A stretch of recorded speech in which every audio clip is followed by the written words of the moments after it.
Hi guys, today is November 7th, 2024, and I wanted to kind of talk to you guys about the long-term expectations of weight loss surgery.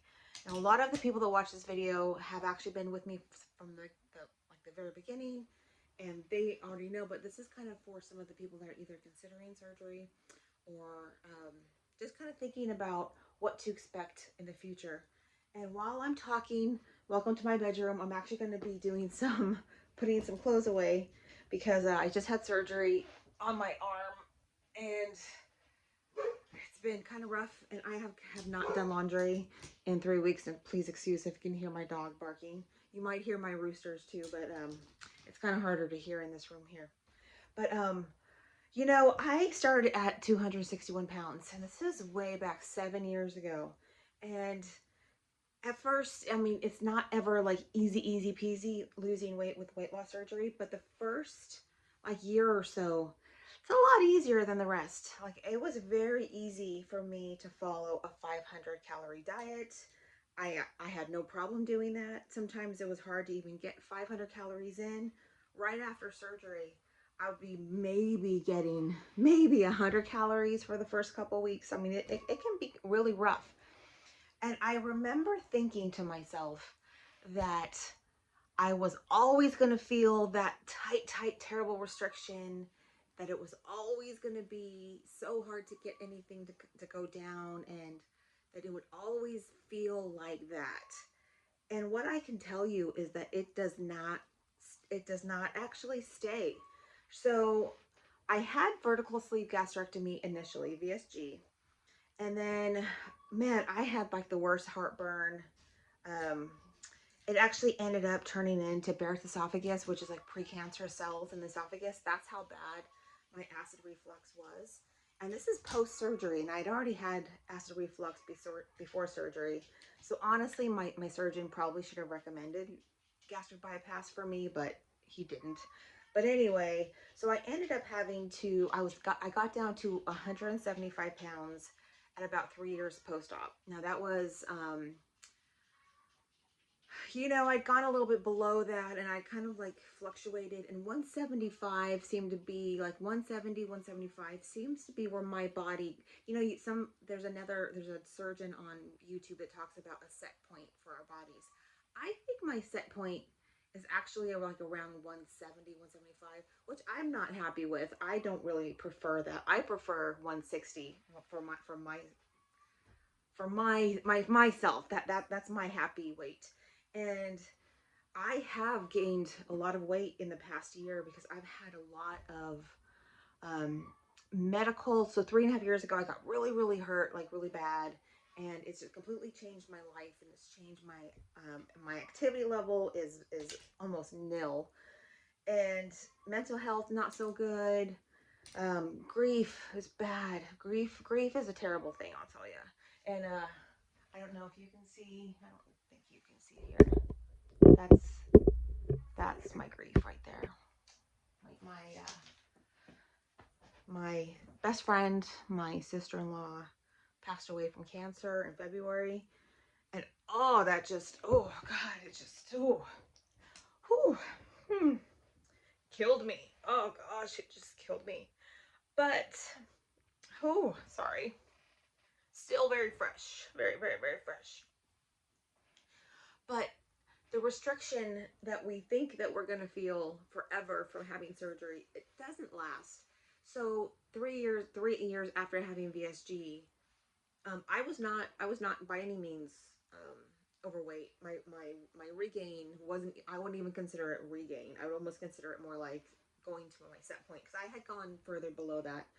But then I did have conversion surgery to gastric bypass, and with gastric bypass, I thought I would have more restriction. I thought it would be like someone getting it for the first time. And let me tell you, it's not.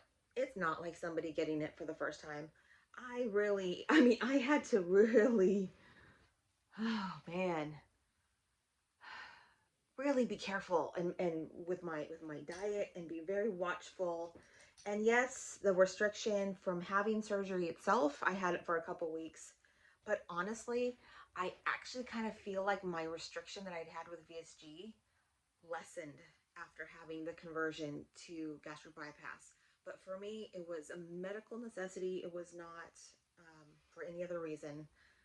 But the problem is we think that having weight loss surgery is gonna change everything for us.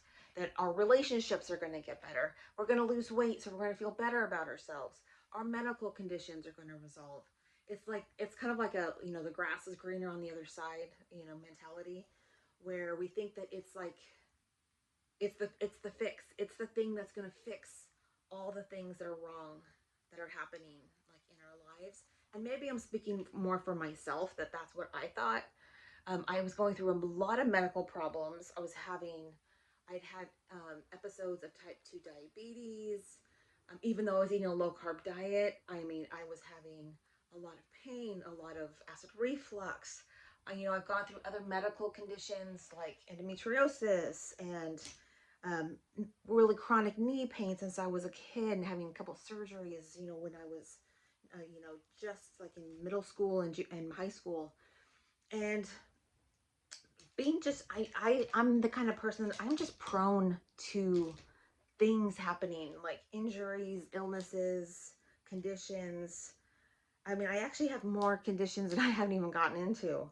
So it's like, geez, that kind of sucked to be in my 40s and to feel that crappy. And that's why we have surgery, because we feel so crappy, we want to change. And I absolutely advocate for I do advocate for weight loss surgery, because it is a wonderful tool to force our bodies to do what we wish we could do on our own, but literally incapable, like not having the literal ability to do so.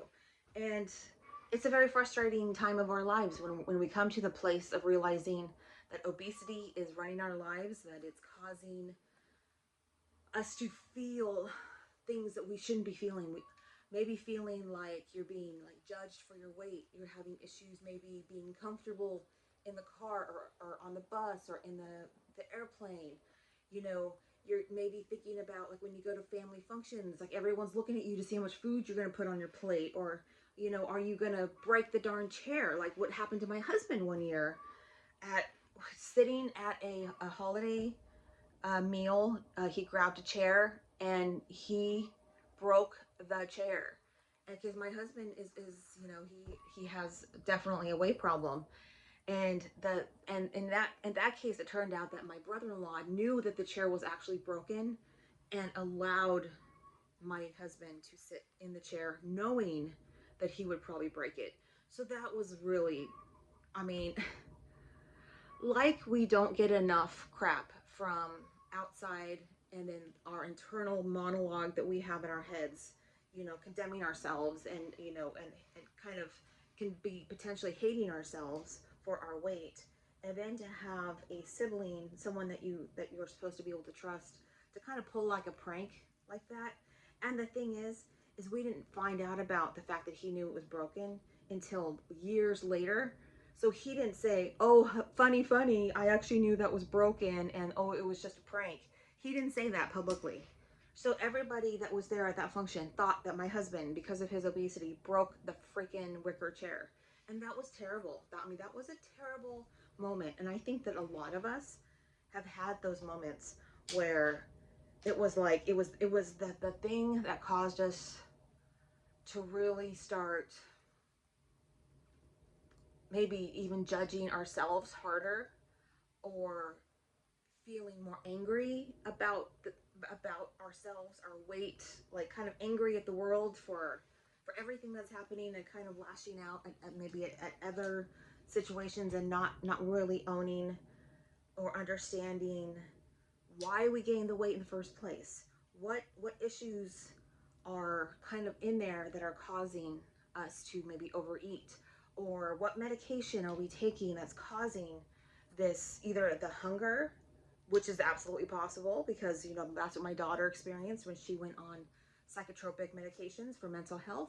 She went from being thin, like a thin, tall person, thin, like a softball player in high school, like very athletic. So she went from being thin to 315 pounds, like in a very, very short time. And it was all from psychotropic medications for bipolar disorder, actually. I'll be totally honest about that. So we all get to the place of needing weight loss surgery in different ways. Either we're compulsive eaters, like eating disorders. That's kind of an issue that my husband has. He definitely has an eating disorder where he eats a large quantity of food. My daughter went from thin to being obese due to medication. I gained. I was never like thin, in my opinion at least, but I was average. So I would say back in the day, like before I probably when I was like in my teens, my 20s, my highest weight was like 146 pounds. And at that time I was like, oh my gosh, I'm so heavy.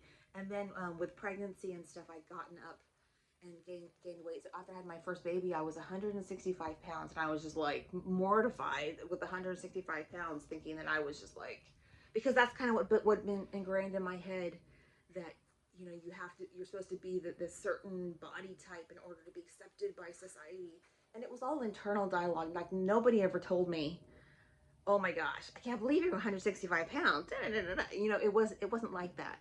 It was my voice inside my head. But this is like, my daughter's 28 years old now, so this is 28 years ago that I'm talking about. Well, with time, I kind of averaged out of like around 160. That was kind of like what my body was doing, between 160 and 170. And so once I hit 165, I didn't really like ever like really come down a great deal. And then I started to get sick, and I started to have to take medications. I started to have illnesses that caused me to slow down. When I was dating my husband, we were mountain biking, playing tennis, hiking. We were doing so many athletic outdoor activities that naturally kept our weight totally in check. When disease hit, when conditions hit, and my ability to be active slowed down. And the big one, it started with endometriosis, because endometriosis is, whoa, it is so painful. I mean, I can't even like describe. It's like, it's so painful. And so that's when it started, is slowing down. And once I got into the cycle of having a less active lifestyle, it just continued. Then I got a full-time job, and I was having to commute quite a bit, and trying to manage kids and this and that, and softball practice, soccer practice, this, that. It's like I became less of the priority, and my weight just started to go up and up and up. But then I started to get other conditions that required more medication. And so all of these medications and my lifestyle slowing down, I started going for the comfort food. So I wasn't eating. See, I don't think that I have an eating disorder, or at least I didn't at that time, where I don't think, I don't think about food like all day long. Where my husband, who I do think has an eating disorder, um, thinks about food all day long. So he could be eating breakfast, and he's already thinking about what he's going to eat for lunch, and he's thinking about food the whole time. And then at lunch, he's thinking about what he's going to have for dinner. So I tend to be doing my thing, and then all of a sudden I'm hungry. I'm like, oh, I'm hungry. I need to eat. So I'm more in tune to like my body signals, and I just don't think about food. I mean, like, I don't know why I don't think like that, where my husband thinks about it compulsively. It's like on his mind all day long, and on that pains me, because he's really suffering, and his weight gain is really affecting his body in a whole different way than it affected my body, because he's such a big man. But the thing with weight loss surgery is, weight loss surgery, it's like you have to do all of this prep. You go to all these nutrition classes, and you have to often lose weight in order to qualify for weight loss surgery. But and that's great. You learn a lot. It's very, very helpful. But then you got to remember that this weight loss surgery, it is a tool. It's not actually the fix. It's just a tool to help you. And yes, for the first year, first maybe 2 years, depending on each individual, you are going to lose weight unless you're completely going off plan. I mean, and I have heard stories about people going to completely off plan and not losing weight, which I can't understand because I remember taking like drops of liquid and feeling like I was going to explode. This is like just days after surgery because you have a lot of swelling. Like you have surgery, and you're that's not the way you're going to feel for very long. You have you have like, I don't know, I don't remember exactly, but I think it was like 7 days or so where you have the actual physical swelling of your internal organ of your stomach, where it's like you picture it kind of like a tight straw, like almost like a, like those little stir things you use for coffee with the tiny little holes. At first, that's kind of what it feels like. So 1 drop, 2 drops. I found a journal that I had where I was actually keeping track, and I got 3 drops of water into my body, and then like 20 minutes later, I tried to get more drops. So it was like literally drops of liquid. Like no, and I guess I tried a few drops of protein drinks at that time too, but when you're on the first week or so, it's pretty bad. And a lot of people, like I've heard, get really really scared thinking they're going to feel like that forever. I promise you won't. It's just the swelling of the surgery. It's going to get better. But then you feel like maybe you got a straw sized stomach, so that's all you can fit in there. And then with a few more months, then you have like a boba straw size, like a fatter straw size. So with time the restriction changes. At first you feel like, oh my god, I'm never going to be able to eat again. I'm never going to be able to drink anything. Like I'm going to die because I haven't eaten in 2 days, 3 days. We can go a long time without eating. So please, I mean, the big thing is fluids. To be honest, it's trying to get your fluids in, and that's hard, at first. But the thing is with the years, as the years pass, your restriction is going to lessen, and it's going to lessen, and then you're going to realize, oh, I actually can't eat this food that I wasn't supposed to eat, that they said never to eat again. Like, oh, I can drink this thing that they said I would never be able to drink again. And we naturally, and this is going to sound bad, I'm sorry, but it's the truth, because this is about honesty, right? Is we kind of learn to work around certain things. We learn how to um, cheat a little bit. And I'm not going to tell you any of those cheats because I don't want you to do that. But we naturally, when there's something that we really found comfort in our past, we might gravitate towards those things. And so you might test your body to test what you're feeling. And then you're like, oh, maybe I can eat that, if I just do this, this, and this. So it's like, or bad. It's like we didn't get to this point by being good at the food stuff. So whether you have a food addiction or not, you have food issues. All of us that are here at this point, needing weight loss surgery or post-op, we had eating issues. So for me, it was not quantity, it was quality. So it was what I was eating. So I've never been a big eater, like a big quantity eater. I'm not a binge eater. My husband is a binge eater. So I know what that looks like very, very clearly, but I'm not that. I eat little bits, but I just eat like throughout the day, but I'm not eating at the time.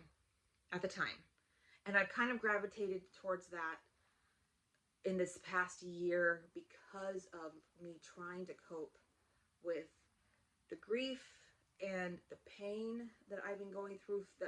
And let me separate those two things. There's the grief that is in this one category that is just like, it's just like the icing on the cake that was already being made, that just pushed me over the edge. But it is this injury I had 3 years ago, the chronic pain condition that I got, which is called CRPS, complex regional pain syndrome, which is a bear and a half. And so I've been just having to go to doctor's appointments and procedures and surgeries, and it's just been a freaking nightmare, losing my job that I loved so freaking much. So it's been the roughest year of my entire life. So we are so ready for 2024 to be gone, to be over, and to be into 2025. And now that the election is over, thank heavens that that is just done.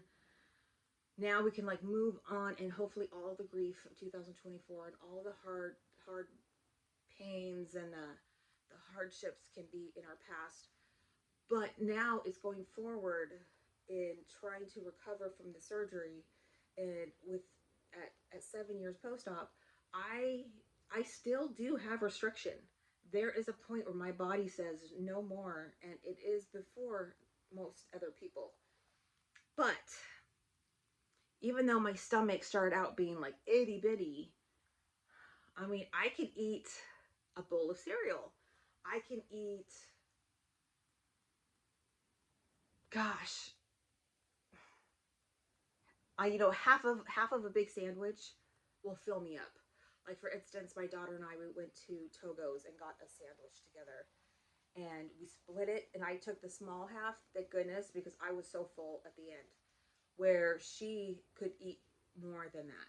So I mean, I still do have you still have restriction, but the reality is that the weight loss that seemed to come so easy at first does not stay. It absolutely it turns from being weight loss surgery to you really quick. Well, not really quick. You know, it's all relative. A year takes a long time when you're in it. When you're in your first year post op, 1 year feels like 10 years. It feels like it goes so slow because you're facing so many new challenges that you did not experience before. But at 7 years post op, I'm just living like a regular person life. I'm just doing regular stuff. The thing with me is I'm still having severe acid reflux. So no, it did not solve the problem. Having the conversion to RNY gastric bypass, it did not solve that problem. So I'm still having to go to doctor's appointments and taking like omeprazole twice a day, and not trying not to eat past 8, and but still having stuff at night coming up, and just, and then the pain all day long, pain at night, pain. And like right now, the pain is like extra high, but I did not take my hydrocodone yet, just because I knew I wanted to do this video, and so I'm just on my regular pain meds like Lyrica and stuff. Because I also have a condition called trigeminal neuralgia, which is like this terrible. There's like a nerve branch right here that's just like this terrible pain like in my face. But it's like that's like so that's like another layer to all of this. But it's caused me to really not be careful, not to follow a diet, not to follow a plan. I've done Weight Watchers, intermittent fasting, low carb, and to be honest, all of those things worked when I did them because I was still in the under the umbrella of the benefit of weight loss surgery. Now, 7 years post op, I really don't feel like I have the benefit of weight loss surgery because it doesn't it doesn't restrict enough to really cause any real benefit in my personal opinion. But the reality is it's a lot about what you can do in that period when you are losing weight to get yourself ready for this period. So I would highly recommend starting some sort of exercise program. I wasn't able to because my medical conditions have really limited my ability to do what my heart and soul want to do. I want to be out, I want to be doing things, but man, all of this stuff, it's just we're all kind of dealt certain things, and unfortunately I've been dealt like a lot of crap. But I want to sort of be talking a lot more on this channel about the long-term effects of weight loss surgery, what to expect, the realities of weight loss surgery long-term, past like the honeymoon years, where I would say for me, gosh, it was like 3 or 4 years that I really was sort of like in the honeymoon phase. Like the first year, of course, is like number one. And I had to work at it. So I was constantly being very, very attentive, and I think just being active in a job and being on my feet and stuff more, it just naturally helped Whereas now, gosh, I probably get a couple hundred steps per day, because I've got darn CRPS in my feet. But right now I'm wearing shoes that are super thick on the bottom, but for cushion.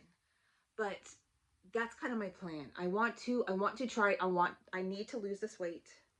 I am at like 209, or I mean, excuse me, not 200. I'm at 190-ish pounds, maybe even a little higher than that. And that is just, oh, it breaks my heart. It makes me feel so bad. It hurts my spirit. Um, it's not good for my mental health. I really need to lose this weight. I had my husband pull down. I have like a little loft like over at the closet over there, and I had him pull down some boxes to look for my higher sized clothing, because I can't wear the clothes I was wearing, a year ago that I have been wearing, because I am a big girl again, and I hate that because I'm short. So it's like 190 pounds on my frame. I'm a chunky girl now. And the person that I was before my injury was who I want to be. I mean, that's the girl that I am supposed to be, and it's really really frustrating. And having like Graves' disease and thyroid disease, it's just, oh, which Graves' disease is a thyroid disease. It's just one thing after another, just, so I am gonna talk to my doctor about what I need help to lose weight.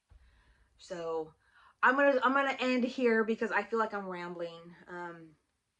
But I do have a lot to share. I have a lot on my mind, and I think I have a lot. And I would love for you to actually subscribe. For some reason, a lot of my viewers, like 90% of my viewers, are not subscribed, which I don't know. Maybe they don't like me enough to want to see me again. But anyway, thank you for watching. I hope this was helpful. Please like this video. And if you have any questions, feel free to put them down below. I guess that's it. I hope you guys have a wonderful day. God bless. I'll see you guys later. Bye.